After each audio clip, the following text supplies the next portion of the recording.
నమస్కారం వార్తలకి స్వాగతం వివరాల్లోకి వెళ్లే ముందు ముఖ్యాంశాలు అంతర్జాతీయ ఉత్పత్తి కేంద్రంగా భారత్ను తీర్చిదిద్దడమే ఆత్మనిర్భర్ భారత్ లక్ష్యమన్న ప్రధాని నరేంద్ర మోదీ కోవిడ్ నియంత్రణలో భారత్ సామర్థ్యాన్ని ప్రపంచ దేశాలు గుర్తించాయని వ్యాఖ్య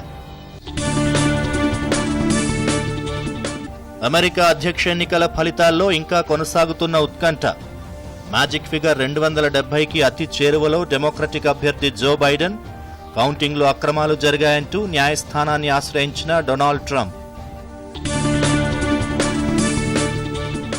బీహార్లో గంగానదిలో పడవ బోల్తా 100 మంది గల్లంతు కొనసాగుతున్న గాలింపు చర్యలు గ్రేటర్ ఎన్నికల నిర్వహణపై వదంతులు నమ్మవద్దన్న జీహెచ్ఎంసీ కమిషనర్ 2016 రిజర్వేషన్లే కొనసాగుతాయని స్పష్టీకరణ బీబీనగర్ ఎయిమ్స్లో ఓపీ సేవలు పునః ప్రారంభం రాష్ట్రవాసులకు అందుబాటులోకి అత్యాధునిక వైద్య సేవలు వివరాలు కోవిడ్ వైరస్ విజయవంతంగా ఎదుర్కోవడంలో భారత్ విజయం సాధించిందని ప్రధానమంత్రి నరేంద్ర మోదీ అన్నారు. దేశంలో కోవిడ్ ని నియంత్రించడంలో ప్రభుత్వ సామర్థ్యాన్ని ప్రపంచ దేశాలు గుర్తించాయని మోదీ చెప్పారు.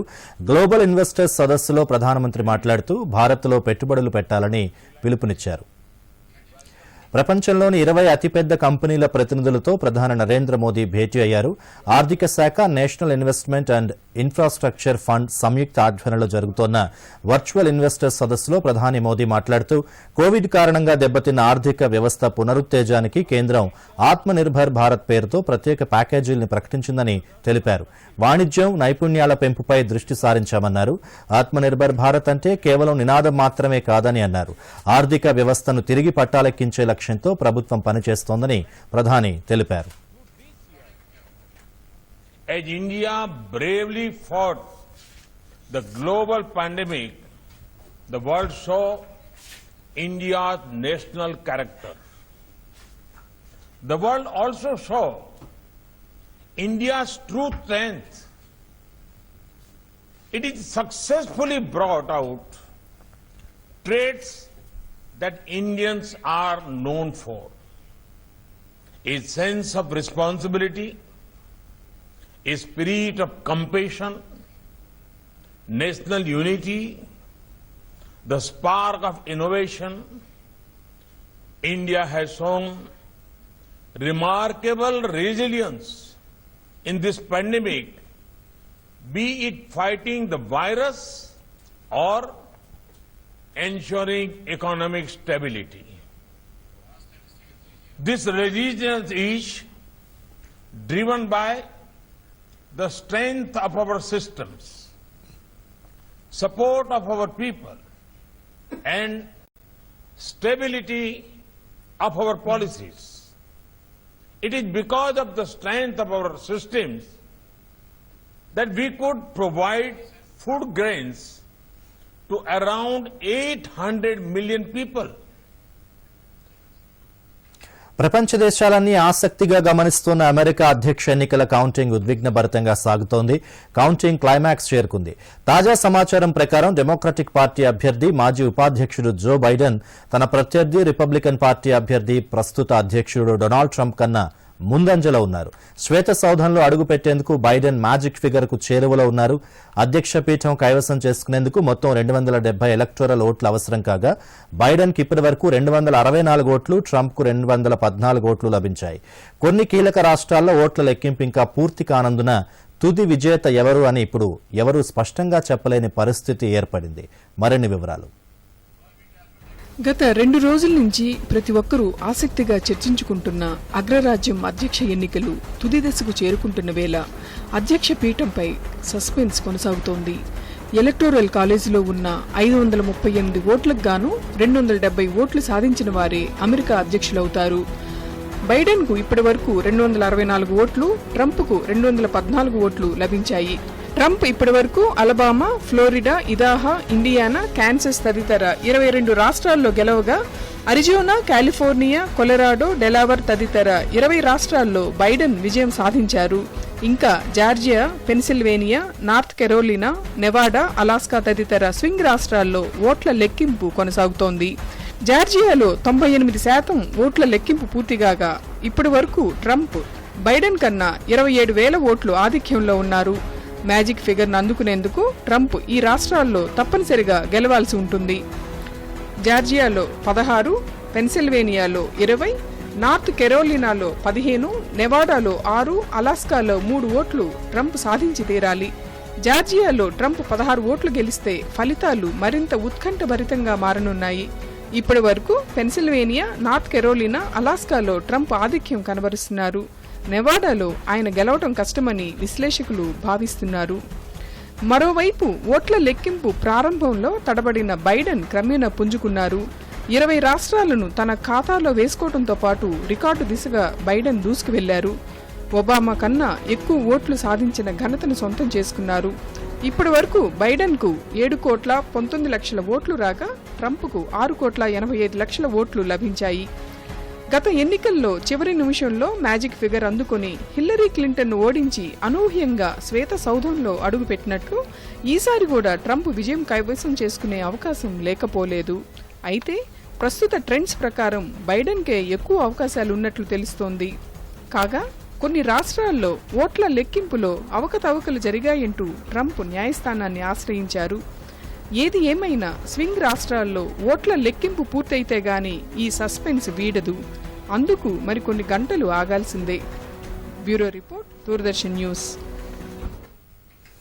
బీహార్లోని భగల్పూర్ జిల్లాలో ఘోర పడవ ప్రమాదం జరిగింది. 100 మంది రైతులు కూలీలతో వెళ్తున్న పడవ గంగానదిలో మునిగిపోయింది. టింటంగా దియారా వద్ద ప్రమాదం చోటు చేసుకుంది. సామర్థ్యానికి మించి పడవలో కూలీలు రైతులను ఎక్కించడమే కాకుండా సైకిళ్లు, బైక్లతో నదిని దాటే క్రమంలో ఈ ప్రమాదం జరిగినట్లు పోలీసులు నిర్ధారించారు. ఈ ప్రమాదంలో ఇప్పటివరకు 10 మంది మృతదేహాలను వెలికితీశారు. మరో 15 మంది దాకా ఈత కొడుతూ ఒడ్డుకు చేరుకున్నారు. గల్లంతైన వారి కోసం గాలింపు చర్యలు చేపట్టారు. బాధిత కుటుంబాల సభ్యులు తీవ్ర ఆందోళనకి గురవుతున్నారు. కోవిడ్-19 నేపథ్యంలో ప్రస్తుత విద్యా సంవత్సరంలో ట్యూషన్ ఫీజు పెంచరాదని ఆదేశిస్తూ ప్రభుత్వం జారీ చేసిన జీవో నెంబర్ 46ని పలు పాఠశాలలు ఉల్లంఘించాయనంటూ దాఖలైన పిటిషన్పై హైకోర్టు ఈ రోజు తిరిగి విచారణ చేపట్టింది. గతంలో ఇచ్చిన ఆదేశాల మేరకు విద్యాశాఖ న్యాయస్థానానికి నివేదిక సమర్పించింది. 11 పాఠశాలలపై విచారణ జరిపి అందులో 10 స్కూల్స్ జీవోను ఉల్లంఘించాయని నివేదికలో పేర్కొంది. మరో స్కూల్పై విచారణ జరిపి నివేదిక సమర్పించేందుకు సమయం కావాలని కోరింది. కేసు తదుపరి విచారణను హైకోర్టు ఈ నెల 25కి వాయిదా వేసింది. హైదరాబాద్ మున్సిపల్ కార్పొరేషన్ జీహెచ్ఎంసీకు ఎన్నికల నిర్వహణపై వెలువడుతున్న వదంతుల్ని నమ్మొద్దని జీహెచ్ఎంసీ కమిషనర్ లోకేష్ కుమార్ విజ్ఞప్తి చేశారు. 2016 ఎన్నికల్లో ఉన్న వార్డులు, రిజర్వేషన్లు యథావిధంగా కొనసాగుతాయని స్పష్టం చేశారు. ఎన్నికల నోటిఫికేషన్ వెలువడేంత వరకు ఓటరుగా నమోదు చేసుకున్న వారి పేర్లు జీహెచ్ఎంసీ ఓటర్ల జాబితాలో ఉంటాయని లోకేష్ కుమార్ తెలిపారు. కాగా రాష్ట్ర ఎన్నికల commissioner Parthasarathy, GHMC commissioner Rangareddy, Hyderabad, Medchal, Malkajgiri జిల్లాల కలెక్టర్లతో సమావేశం నిర్వహించారు. ప్రస్తుత జీహెచ్ఎంసీ పాలకవర్గం కాలపరిమితి 2021 ఫిబ్రవరి 10వ తేదీతో ముగుస్తుందని, ఈ లోపల ఎన్నికల నిర్వహణకు అన్ని చర్యలు తీసుకోవాలని ఆదేశించారు. ధరణి పోర్టల్ పనితీరుపై రాష్ట్ర ప్రభుత్వ ప్రధాన కార్యదర్శి సోమేష్ కుమార్ జిల్లా కలెక్టర్లతో టెలికాన్ఫరెన్స్ ద్వారా సమీక్ష నిర్వహించారు. భూముల రిజిస్ట్రేషన్లలో తలెత్తుతున్న సమస్యల్ని చర్చించారు. అనంతరం సోమేష్ కుమార్ బీఆర్కే భవన్లో ఏర్పాటు చేసిన ధరణి కంట్రోల్ రూమ్ ని సందర్శించారు. ధరణి నిర్వహణలో ఏర్పడే సాంకేతిక సమస్యల్ని వెంటనే పరిష్కరించేందుకు కంట్రోల్ రూమ్ ని ఏర్పాటు చేశారు. ఈ సందర్భంగా సీఎస్ మాట్లాడుతూ ధరణి పోర్టల్ పనితీరు సంతృప్తికరంగా ఉందని తెలిపారు. ధరణి వెబ్సైట్ ను 5,84,000 మంది సందర్శించారని చెప్పారు. ధరణి వెబ్సైట్ ద్వారా ఇప్పటి వరకు 2,622 రిజిస్ట్రేషన్లు పూర్తయ్యాయని సోమేష్ కుమార్ తెలిపారు. జనగామ జిల్లా దేవరుప్పల మండలంలోని సింగరాజుపల్లి గ్రామంలో ధాన్యం కొనుగోలు కేంద్రాన్ని రాష్ట్ర పంచాయతీ శాఖ మంత్రి ఎర్రబెల్లి దయాకర్ రావు ప్రారంభించారు. ఈ సందర్భంగా మంత్రి ఎర్రబెల్లి మాట్లాడుతూ జనగామ జిల్లాలో 1,50,000 ఎకరాల్లో 3.7 మెట్రిక్ టన్నుల ధాన్యం పండిందని తెలిపారు. ధాన్యం కొనుగోలు కోసం 110 కేంద్రాలు ఏర్పాటు చేసినట్లు మంత్రి తెలిపారు. తేమ లేకుండా ధాన్యాన్ని మార్కెట్కు తీసుకెళ్లాలని సూచించారు.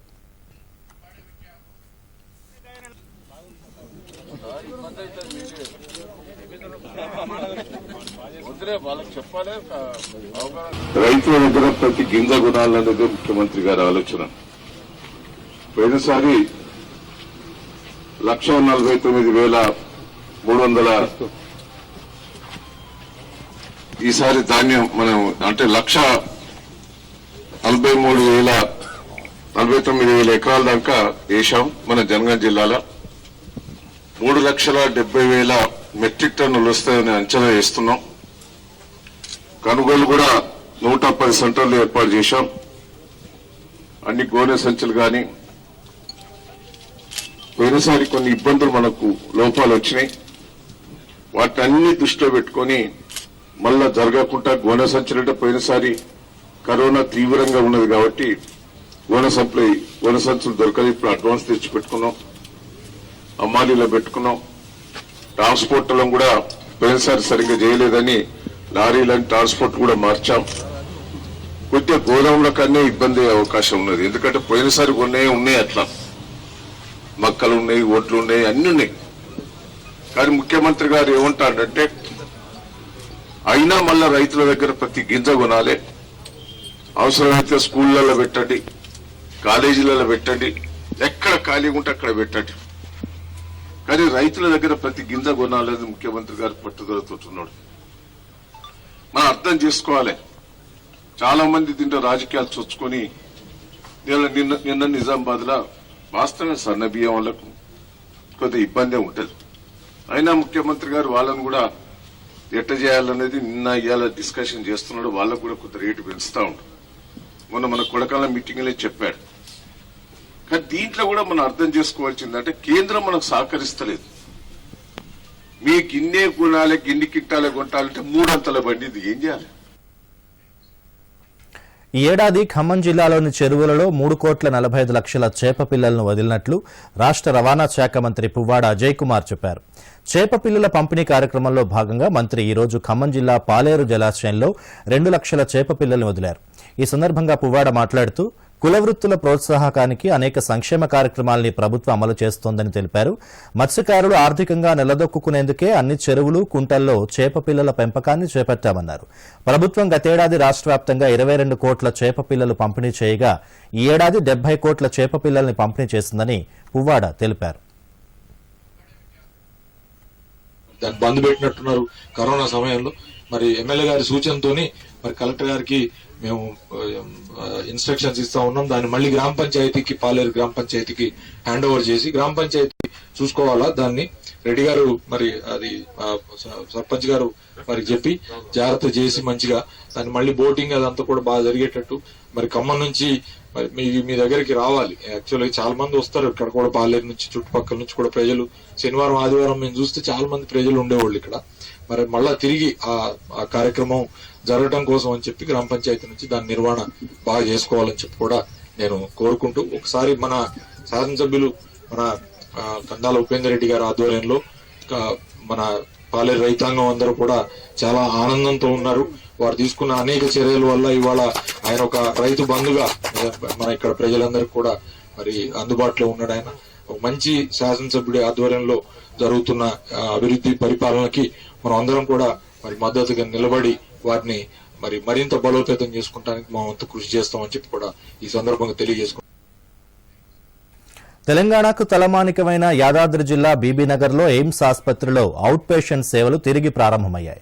కోవిడ్ కారణంగా గత కొద్ది నెలలుగా వైద్య సేవల్ని నిలిపివేసిన అధికారులు కోవిడ్ ప్రభావం తగ్గడంతో కేంద్ర ప్రభుత్వ సూచనలు, సలహాలు పాటిస్తూ ఓపీ సేవల్ని ప్రారంభించినట్లు ఎయిమ్స్ డైరెక్టర్ డాక్టర్ వికాస్ భాటియా దూరదర్శన్ ప్రతినిధితో తెలిపారు.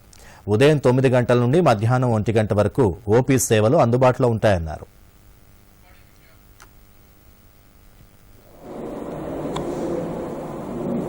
మేము ఈరోజు ఎయిమ్స్ హాస్పిటల్కి వచ్చాము.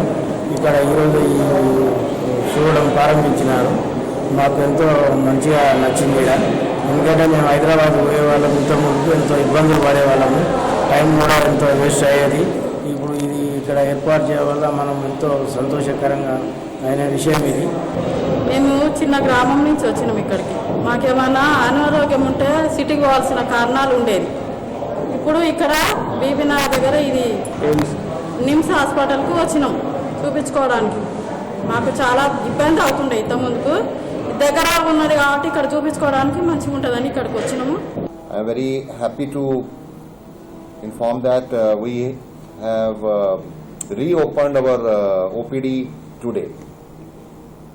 We started this on 2nd June this year, but due to rise in the corona cases and our staff getting positive and in quarantine, we had to stop for some time. So as we are finding that the cases are coming down, and in Telangana also there is a tremendous improvement, we decided that we'll start the OPD for the benefit of the people of Telangana. However, in between we continued with the e-Sanjeevani program and also the teleconsultation, which got very good response. Our doctors, our nurses and our technicians, they are ready. In between we also have strengthened our services, and we are very pleased that we have completed the recruitment process of 2 phases of various departments, and that's the permanent positions. So professors, additional professors, associate professors and assistant professors, we have issued letters, appointment letters. In the first phase we selected 22 faculty members, and in second phase we declared the results yesterday, and we are issuing the appointment letters today. Karimnagar జిల్లాలోని municipality పరిధిలోని వీధి వ్యాపారులకు అందజేయాల్సిన 5% రుణాల మంజూరీలో నిర్లక్ష్యం వహించే బ్యాంకర్లపై కఠిన చర్యలు తీసుకుంటామని జిల్లా కలెక్టర్ కె శశాంక బ్యాంకర్లను హెచ్చరించారు. ఆత్మనిర్భర్లో భాగంగా ప్రధానమంత్రి స్వనిధి పథకం అమలుపై కలెక్టర్ కార్యాలయంలో సమావేశం నిర్వహించారు. ఈ సమావేశంలో బ్యాంకర్లు, కరీంనగర్ మున్సిపల్ కమిషనర్, మెప్మా అధికారులు పాల్గొన్నారు. ఈ సందర్భంగా కలెక్టర్ మాట్లాడుతూ మున్సిపాలిటీ పరిధిలోని వీధి వ్యాపారుల జీవనోపాధి కోసం కేంద్ర ప్రభుత్వం 10,000 రూపాయల వరకు రుణాలిచ్చేందుకు ప్రవేశపెట్టిన స్వనిధి పథకాన్ని అమలు చేయడంలో కొంతమంది బ్యాంకర్లు నిర్లక్ష్యం వహిస్తున్నారని ఆగ్రహం వ్యక్తం చేశారు. రుణాల కోసం వచ్చిన దరఖాస్తుల్ని పరిశీలించి అర్హత ఉన్నవారికి వెంటనే రుణాలు మంజూరు చేయాలని, లేని పక్షంలో బ్యాంకర్లపై కఠిన చర్యలు తప్పవని కలెక్టర్ హెచ్చరించారు.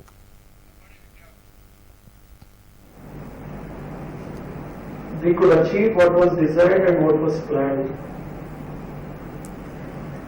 Now, I'm very sorry to say, only because of the bankers of this district,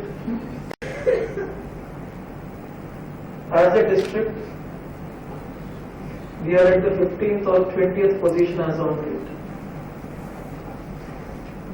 And I would request PD member to post the district-wise status also on their bankers group to make them realize Atmanirbhar Bharat లో bankers గా మీ పాత్ర ఎంత అధ్వానంగా పోషిస్తున్నారు మీరందరూ అన్నారు. Especially corporation limits లో ఉన్న బ్రాంచెస్ నుంచి శాంక్షన్స్ విషయంలో హుజురాబాద్ 83%, జమ్మికుంట 85%, చొప్పదండి 67%, కొత్తపల్లి 89% ఉంటే Karimnagar is at 59%. This is less than the, I believe, the state average also. This is as of today 4 o'clock. Market యార్డ్లో పత్తి కొనుగోళ్లు సజావుగా జరిగేలా అన్ని చర్యలు తీసుకున్నామని ఆదిలాబాద్ జిల్లా కలెక్టర్ సిక్తా పట్నాయక్ అన్నారు. ఆదిలాబాద్ మార్కెట్లో కొనసాగుతున్న పత్తి కొనుగోళ్లని సంబంధిత అధికారులతో కలిసి పరిశీలించారు. యార్డ్లో పత్తి కొనుగోళ్లు, తేమ శాతం, తూకాన్ని పరిశీలించారు. పత్తిలో తేమ శాతం గురించి అడిగి తెలుసుకున్నారు. మార్కెట్ యార్డ్లో తేమ శాతం ఓ విధంగా, జిన్నింగ్ మిల్లుల్లో మరోలా చూపిస్తున్నారని రైతులు ఈ సందర్భంగా కలెక్టర్ దృష్టికి తీసుకెళ్లారు. దీంతో రైతులకు నష్టం వాటిల్లకుండా చూడారు. అనంతరం కలెక్టర్ మాట్లాడుతూ రైతుల సమస్యలు తన దృష్టికి వస్తున్నాయని, వాటిని పరిష్కరించేందుకు చర్యలు తీసుకుంటున్నామని చెప్పారు. పత్తిని ఆరబెట్టి మార్కెట్కు తీసుకొస్తే మద్దతు ధర లభిస్తుందని కలెక్టర్ రైతులకు సూచించారు. On day to day basis అందరూ ఆఫీషియల్స్ కూడా ఉన్నారు, నేను ఉన్నాను, జాయింట్ కలెక్టర్ గారు ఉన్నారు, అందరూ ఈ పని మీద ఉన్నారు, మార్కెటింగ్ ఆఫీసర్, సిసిఐ ఆఫీషియల్స్ అందరూ ఈ పని మీద ఉన్నారు. అండ్ అట్లీస్ట్ 2 months నుంచి we have been preparing for this. All officials, our honourable ministers, honourable MLA గారు అందరూ ఈ యాక్టివిటీ మీద ఉన్నాం. సో ఎనీ ప్రాబ్లమ్ కమ్స్ మనం హెల్ప్ చేస్తాం, కోఆర్డినేషన్తో చేస్తాం. But we'll make sure maximum to maximum should be procured by CCI as well as నామ్. సో ఇది ఆరబెట్టడం అవి అన్ని చేయడం మనం చేస్తాం. అగ్రికల్చర్ డిపార్ట్మెంట్, మార్కెటింగ్ అందరితో సహా వీ విల్ డెఫినెట్లీ వర్కౌట్ చేస్తున్నాము. There are some issues but we'll work out. డబ్బు వస్తుంది. అది 1-2 ఐసోలేటెడ్ క్వైరీస్ వస్తున్నాయి. మ్యాక్సిమం నాకున్న రిపోర్ట్స్ ప్రకారం ఇంకా వేరే సోర్సెస్ నుంచి రిపోర్ట్స్ తీసుకుంటున్నాం. మన ఆఫీషియల్స్ కూడా ఆల్ డే గ్రౌండ్లో ఉన్నారు. మ్యాక్సిమం అలా లేదు. మేబీ 1-2 ఐసోలేటెడ్ కేసెస్ అవి కూడా పర్టికులర్గా ఎగ్జామిన్ చేస్తాం. ఇక్కడ నా దృష్టికి 1-2 కేసెస్ వచ్చాయి, డెఫినెట్లీ ఎగ్జామిన్ చేస్తాం. నియంత్రిత సాగు విధానం కింద పండించిన సన్న వరి ధాన్యాన్ని ప్రభుత్వమే కొనుగోలు చేయాలని ఐకేపీ సెంటర్లలో నెల రోజులుగా మగ్గుతున్న ధాన్యం కొనుగోళ్లు వెంటనే ప్రారంభించాలని డిమాండ్ చేస్తూ కాంగ్రెస్ పార్టీ నేతలు నల్గొండ జిల్లా కాంగ్రెస్ పార్టీ నేతలు జిల్లా కలెక్టరేట్ ని ముట్టడించేందుకు ప్రయత్నించారు. పోలీసులు వారిని అడ్డుకుని 1 టౌన్ పోలీస్ స్టేషన్ కు తరలించారు. ఈ సందర్భంగా డీసీసీ అధ్యక్షుడు శంకర్ నాయక్, కాంగ్రెస్ పార్టీ రాష్ట్ర నాయకుడు దుబ్బాక నరసింహారెడ్డి మాట్లాడుతూ వచ్చిన దిగుబడిని మిల్లర్లు సకాలంలో కొనుగోలు చేయకపోవడంతో రైతులు ఇబ్బందులు పడుతున్నారని ఆందోళన వ్యక్తం చేశారు. కలెక్టర్ ముట్టడిని విజయవంతం చేయాలని చెప్పి ఆలోచనతో ఉన్నటువంటి సందర్భంలో నిన్న అర్ధరాత్రి నుండి ఈ జిల్లా పోలీసు యంత్రాంగం కాంగ్రెస్ పార్టీ కార్యకర్తలను, రైతులను అక్రమంగా అరెస్టు చేసి ఏ గ్రామంలో ఆ గ్రామం, ఏ మండలంలో ఆ మండలం నిర్బంధించి ఈ యొక్క కార్యక్రమాన్ని అడ్డుకోవాలని చెప్పని ప్రయత్నం చేయడం జరిగింది. మరి ఈరోజు తెలంగాణ రైతాంగాన్ని అనేక రకాలుగా మభ్యపెడుతూ కేవలం ఓట్ల రాజకీయం కొరకు, ఓట్లు రాబట్టుకోవడం కోసం అమాయక రైతులకు బూటకపు మాటలు చెప్తూ మీరు సన్నాలు వేసుకోండి, మీకు గిట్టుబాటు ధర ఇస్తా అని చెప్పని ఈ రైతులను మోసం చేసి సన్నాలు వేసుకోమంటే ఈరోజు సన్నాలు వేసుకున్నటువంటి రైతుల పరిస్థితి చాలా ఘోరమైనటువంటి పరిస్థితి. అకాల వర్షంతో కొంత నష్టం, దోమకాటుతో కొంత నష్టం, ఇవన్నీ కష్టపడి బయటికి తీసుకొచ్చినటువంటి ధాన్యాన్ని ఈరోజు ప్రభుత్వం ఐకేపీలలో కొనే పరిస్థితి లేదు. కేంద్ర రాష్ట్ర ప్రభుత్వాలు రైతు సంక్షేమాన్ని విస్మరిస్తున్నాయని ఆరోపిస్తూ కరీంనగర్ జిల్లా కేంద్రం కమాన్ చౌరస్తాలో రైతు ప్రజా సంఘ నాయకులు నిరసన వ్యక్తం చేశారు. రైతులు పండించిన పంటకు గిట్టుబాటు ధర హామీలకే పరిమితం అవుతోందని, వాటిని నెరవేర్చడంలో నిర్లక్ష్యం వహిస్తున్నారని ఆవేదన వ్యక్తం చేశారు. కేంద్ర ప్రభుత్వం తెచ్చిన నూతన వ్యవసాయ చట్టాన్ని ఉపసంహరించుకోవాలని, సన్న రకం బియ్యానికి 2,500 రూపాయలు మద్దతు ధర ప్రకటించాలని ప్లకార్డులు చేతబట్టి నిరసన తెలిపారు. ఈ సందర్భంగా సిపిఐ నగర కార్యదర్శి కేదారి మాట్లాడుతూ ఒకవైపు అకాల వర్షాల వల్ల పంటలు దెబ్బతినగా, మరోవైపు పండించిన పంటకు కనీస మద్దతు ధర లభించడం లేదని ఆందోళన వ్యక్తం చేశారు. ఈ కార్యక్రమంలో జిల్లా రైతు సంఘ నాయకులు, సిపిఐ పార్టీ నాయకులు పాల్గొన్నారు.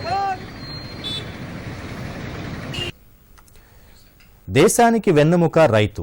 జై జవాన్ జై కిసాన్ అనే నినాదంతో రైతుని రాజును చేసి, తాను నమ్ముకున్న వ్యవసాయాన్ని ఇష్టంగా చేసి తక్కువ ఖర్చుతో ఎక్కువ దిగుబడులు సాధించేందుకు కేంద్ర ప్రభుత్వం ప్రయోగాత్మకంగా ఏర్పాటు చేసిన భూసార పరీక్షా కేంద్రాలు జయశంకర్ భూపాలపల్లి జిల్లాలో రైతులకు మార్గదర్శిగా నిలుస్తున్నాయి. జయశంకర్ భూపాలపల్లి జిల్లాలో భూసార పరీక్షా కేంద్రాలపై దూరదర్శన్ అందిస్తున్న ప్రత్యేక కథనం. ఏ ఎరువులు ఎంత మోతాదులో వాడాలో, వారి భూమిలో ఉన్న సూక్ష్మ పోషకాలు ఏ మోతాదులో ఉన్నాయో తెలుసుకోవడానికి కేంద్ర ప్రభుత్వం జయశంకర్ జిల్లాలో ఏర్పాటు చేసిన మినీ భూసార పరీక్షా కేంద్రాలు ఎంతగానో దోహదం చేస్తున్నాయి. రైతు ముందుగా తమ పొలంలో మట్టి నమూనాల్ని వ్యవసాయ అధికారులు ఇస్తే, ఆ మట్టిని భూసార పరీక్షా కేంద్రంలో పరీక్షలు నిర్వహించి ఆ భూమిలో సూక్ష్మ పోషకాల విశ్లేషణ చేస్తారు. పరీక్షల అనంతరం వ్యవసాయ అధికారులు రైతులకు సాగుపై ఎప్పటికప్పుడు సలహాలు అందిస్తూ భూసార పరీక్షా పత్రాల్ని అందిస్తున్నారు. వారి భూమికి అవసరమైన ఎరువులు తప్ప అనవసరమైనవి వాడకుండా సలహాలిస్తున్నారు. తద్వారా పండించిన పంట అధిక దిగుబడొచ్చేందుకు భూసార పరీక్షా కేంద్రాలు ఎంతగానో సహకరిస్తున్నాయి. రైతులకు తమ భూమిలో సాగుకు అనుకూలంగా లేని ఆమ్ల భూములు, చీడు భూముల్ని భూసార పరీక్షల ద్వారా గుర్తించి ఎలా బాగు చేయాలనే అంశంపై అవగాహన కల్పిస్తున్నారు. ఈ సందర్భంగా రైతులు మాట్లాడుతూ తమ పొలాల్లో పంటలు వేసే ముందు వ్యవసాయ అధికారుల్ని సంప్రదించి తమ పొలాల్లో ఉన్న పోషక పదార్థాల స్థాయి, సేంద్రియ కార్బన్, లవణ సాంద్రత, సూక్ష్మ పోషక లోపాలని తెలుసుకుని తమ భూముల్ని సాగు చేసుకుంటూ ఎక్కువ దిగుబడొచ్చే పంటల్ని పండిస్తూ లాభాలు గడిస్తున్నామని అన్నారు. ప్రతి సంవత్సరం మేము కొంచెం భూసార పరీక్షలు చేయించుకొని దాని భాస్వరం, నత్రజని, యూరియా, పొటాషియం ఏదెంత మోతాదులో ఉందో భూసార పరీక్షలు చేయించుకొని ఆ విధంగా మేము పెట్టుబడి కొంచెం తగ్గించుకొని దాని విధంగా వాడుతున్నాం. దానివల్ల మాకు అధికంగా భూమిని కాపాడుకుంటున్నాం. మాకు దానివల్ల పెట్టుబడి తక్కువ అవుతుంది. దీనివల్ల మాకు లాభాలు వస్తున్నాయి. భూమిని కూడా కాపాడుకుంటున్నాం. భూసార పరీక్షల్లో ఏమేమి తెలుస్తుందంటే పోషకాహారాలు, organic matter, nitrogen, phosphorus, potash, ఇంకా మైక్రోన్యూట్రియన్స్ ఏమేమి కావాలో అన్నీ తెలుస్తాయి. మెజారిటీగా మనకి కావాల్సినది ఏంటంటే నైట్రోజన్, ఫాస్ఫరస్, పొటాష్. వీటి లెవెల్స్ మనం చూసుకొని, అంటే భూసార పరీక్షల్లో వీటి గతంలో జిల్లా కేంద్రంలో వ్యవసాయ శాఖ పరిధిలో ఒక్క భూసార పరీక్షా కేంద్రం మాత్రమే ఉండేది. దాంతో రైతుల నుండి సేకరించిన మట్టి నమూనాలకు పరీక్షలు ఆలస్యమై రైతులు ఇబ్బందులు పడేవారు. కానీ కేంద్ర ప్రభుత్వం ఇప్పుడు మండల వ్యవసాయాధికారి ఆధ్వర్యంలో మినీ భూసార పరీక్షా కేంద్రాలను ఏర్పాటు చేయడంతో తక్కువ సమయంలో భూసార పరీక్షలు నిర్వహించగలుగుతున్నట్లు అధికారులు తెలిపారు. చిట్యాల మండలంలో వివిధ గ్రామాలను ఎంపిక చేసుకోవడం జరిగింది. ముఖ్యంగా దీని కింద రైతుల కమతాల వారీగా సర్వే నెంబర్ వారీగా భూసార పరీక్షలు చేయడం జరుగుతుంది. దీంట్లో ముఖ్యంగా ఈ సంవత్సరానికి మనకు ఒక 560 శాంపిల్స్ని మట్టి నమూనాలను సేకరించి ల్యాబ్కు పంపించడం జరిగింది. దీని ద్వారా ఏంటంటే ల్యాబ్లో పరీక్షించినటువంటి ఆ సాయిల్ టెస్ట్ రిజల్ట్స్ని కూడా మళ్ళీ రైతులకు చేరవేసి బిఫోర్ దట్ పంట వేసుకునే ముందరనే రైతులకు ఈ భూసార పరీక్ష పత్రాలను అందజేయడం జరుగుతుంది. Bureau report, Doordarshan news. దేశ సార్వభౌమత్వాన్ని, ప్రాదేశిక సమగ్రతను కాపాడడంలో సైనిక బలగాల కృషి అభినందనీయమని రక్షణ మంత్రి రాజ్నాథ్ సింగ్ అన్నారు. సైనిక కళాశాల నిర్వహించిన వెబినార్లో రక్షణ మంత్రి రాజ్నాథ్ సింగ్ మాట్లాడుతూ భారత్ సరిహద్దు సమస్యలు శాంతియుతంగా పరిష్కారం కావాలని కోరుకుంటోందని చెప్పారు. అయితే వాస్తవాధీన రేఖ వెంబడి ఉల్లంఘనలు జరిగితే సైన్యం ధీటుగా జవాబిస్తుందని స్పష్టం చేశారు. గత 7 నెలలుగా సరిహద్దుల్లో చైనాతో కొనసాగుతున్న వివాదాల నేపథ్యంలో ఈ వ్యాఖ్యలు చేశారు. Right from 2014, Prime Minister Modi invested substantial personal capital to ensure that this relationship was built and reinforced to create a positive and progressive partnership. The results of this initiative are evident. With the exception of Pakistan, given its agenda of fueling terrorism, India has improved its relations with all neighbors. క్షేత్రస్థాయిలో స్థానిక ప్రజలు ఎదుర్కొంటున్న సమస్యలు పరిష్కరించే రీతిలో పరిశోధనలు కొనసాగాలని కేంద్ర శాస్త్ర సాంకేతిక శాఖ మంత్రి హర్షవర్ధన్ పేర్కొన్నారు. గాంధీ యంగ్ టెక్నాలజికల్ ఇన్నోవేషన్ పురస్కారాలను ప్రకటించిన సందర్భంగా జరిగిన కార్యక్రమంలో మంత్రి హర్షవర్ధన్ పాల్గొన్నారు. ప్రస్తుత అవసరాలతో పాటు భవిష్యత్తులో ఎటువంటి సమస్యలు ఎదురుకాని రీతిలో పరిశోధనలు కొనసాగాలన్నారు. ఈ దిశగా యువ శాస్త్రవేత్తలు కృషి చేసిన కొత్త ఆవిష్కరణలకు నాంది పలకాలని సూచించారు. translated into delivery for people, and then to how to monitor the implementation of that vision and idea, and then how to convert it into perceptible and measurable change for the society. So this is all, I always say that the present time is the most ideal time for India to grow. It is the most ideal time for the young people also to prove their worth, and it is also the most appropriate time for the scientific community to actually show their, strength and power and their vision. It is no rocket science to develop it. Pick up any good idea from anywhere. Look at the people around you. Look at the India around you. Look at the people who are living in the villages. Look at the poor people, the downtrodden, the have-nots, and see what they are suffering from. And look at, when you are working inside your laboratories, you will see that there are so many things that the scientists have already done, and there are so many ideas that you have been taught about. వాతావరణ కాలుష్యానికి దోహదం చేసే ఉద్గారాలను నియంత్రించడంలో సంప్రదాయేతర ఇంధన వనరులు దోహదం చేస్తాయని కేంద్ర పర్యావరణ అటవీ శాఖ మంత్రి ప్రకాష్ జావదేకర్ వ్యాఖ్యానించారు. ఉద్గారాల నియంత్రణలో కేంద్ర ప్రభుత్వం ఇప్పటివరకు గణనీయమైన కృషి చేసిందన్నారు.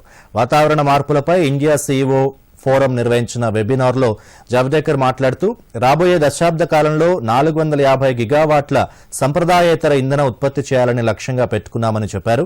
వాతావరణ మార్పులపై జరిగిన పారిస్ ఒప్పందం అమలుకు భారత్ కృషి చేస్తుందన్నారు. Since industrial revolution that has caused climate change, and our responsibility in historical emission is just 3%.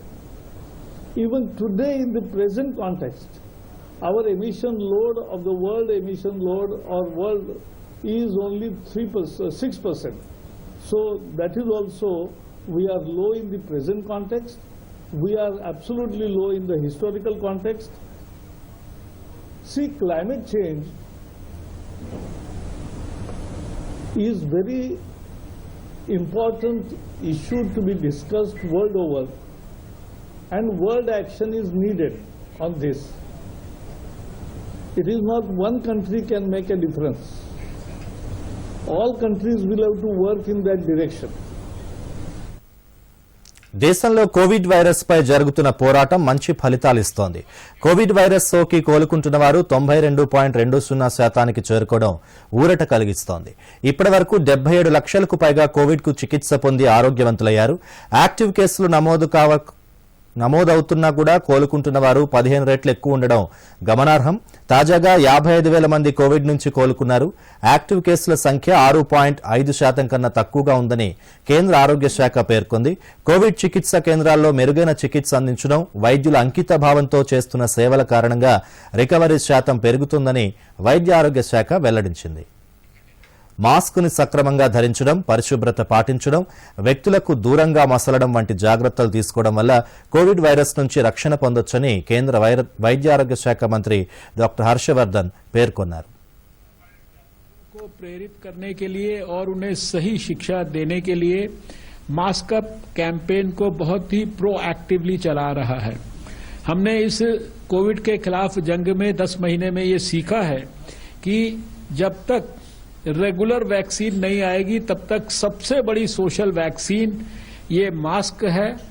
और ये मास्क भी ठीक प्रकार से इस्तेमाल करना, ठीक प्रकार से पहनना, बात करते समय भी इसको नहीं उतारना और घर से बाहर निकलने पर निश्चित रूप से इसको हर समय पहन के रखना. और साथ में इसके जो बाकी बातें हैं, 2 गज की दूरी और उसके साथ साथ जो हाथ धोना साबुन से, पानी से, अपने रेस्पिरेटरी एटिकेट्स का पालन करना, भीड़ भड़क्के से दूर रहना, ये चीजों के लिए कैंपेन करना बहुत जरूरी है. इन्हीं सब चीजों का नाम है कोविड एप्रोप्रिएट बिहेवियर. और जो लोग कोविड एप्रोप्रिएट बिहेवियर బీహార్లో తుది విడత జరిగే ఎన్నికల ప్రచార గడువు ముగిసింది. 15 జిల్లాల్లోని 78 అసెంబ్లీ నియోజకవర్గాల్లో శనివారం నాడు పోలింగ్ జరుగుతుంది. అదే రోజున పశ్చిమ చంపారణ్ జిల్లాలోని వాల్మీకి నగర్ లోక్సభ స్థానానికి కూడా ఉప ఎన్నిక నిర్వహిస్తారు. కోవిడ్ నిబంధనల మేరకు అధికారులు ఏర్పాట్లు చేస్తున్నారు. చివరి విడత ఎన్నికల్లో బీజేపీ 35 సీట్లు, జేడీయూ 37 స్థానాలకు పోటీ చేస్తుంది. ఎన్డీఏ కూటమిలోని వికాస్శీల్ ఇన్సాన్ పార్టీ 5 స్థానాల్లో, హిందుస్థానీ అవామ్ మోర్చా 1 స్థానంలో పోటీ చేస్తుంది. లోక్ జనశక్తి 41 స్థానాల్లో ఒంటరిగా బరిలో దిగింది. డెమోక్రటిక్ సెక్యులర్ ఫ్రంట్ కూటమి 42 స్థానాల్లో పోటీ చేస్తుంది.